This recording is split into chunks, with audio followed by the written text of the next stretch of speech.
I'm Tom Huffmeister with ElderFire Lodges. In my early years of assisted living, I was investigating the industry first with the elders themselves. I would sit and interview them for hours, trying to get to the bottom of what their expectations, what their dreams, and what their goals were. As well, I would interview their families to see what their expectation of care for their parents was. Right, it was very important to us to find a place that he would enjoy being in. You know, we weren't just trying to put him somewhere and abandon him. We wanted him to be able to enjoy his life.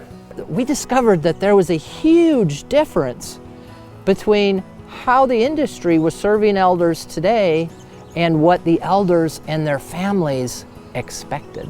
It's really important that we found a place where our children can be involved and they can still be part of their grandparents' life. Right. We also found it was very important to the other residences to be able to see children with loving their elders, loving their grandfather in this case. And it also boiled over into loving all the residents as well. They love hugs. And the residents adopted our children as their own grandchildren. We went to other places that did not have that good atmosphere. Here are the top 5 things the industry says are important to our elders. First, cares about me. Second, doesn't ignore me, responds to my concerns. So when you go to these community meetings and the faculty is there letting you ask questions, how do they run that meeting? Are they directing how the meeting goes, what's said, what's done in the meeting? Or are they really open to the questions of the residents? And when the questions are asked, do they answer them or do they just brush them aside? That will give you a tremendous clue as to how this facility is going to treat your loved one. Third, keeps me updated about what is going on in our community. 4, has events that interest me. But they want to have fun. So what kind of activities are available for that type of person? Community events, games, things that the residents do together, outings.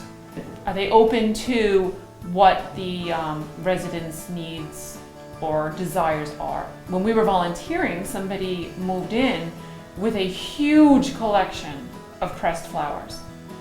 And they wanted to make pressed flower cards. And our last time of volunteering, we brought our laminator, we brought glue, and we sat and we made pressed flower cards with this resident. And it wasn't just the resident, there was a room full of people making cards.